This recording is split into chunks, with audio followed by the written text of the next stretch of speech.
Assalamu Walaikum. Hello friends, how are you? Welcome back to my another video. In this video, I am going to show you how to make text uppercase in Microsoft PowerPoint. Let's get started. At first, you have to open a PowerPoint presentation. Now we can see here many slides and included text. Now we want to make some text uppercase. At first, click inside the text box, then select the all text. Now I am select manually, click and drag on our mouse. Otherwise you can select this text using keyboard shortcut key. Press Ctrl A on your keyboard. Then go to the home menu and find and select the change case option. Then we can see here the sentence case, lowercase, uppercase, capitalize each word or toggle case. Now I am select uppercase option. Now we can see we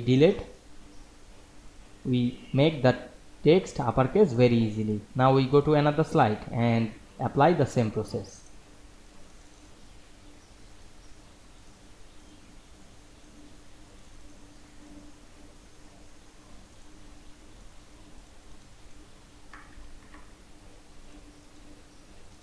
Now we can see we make text uppercase very easily. I hope you enjoyed the video. Please like, comment, share and subscribe my channel. Thanks for watching.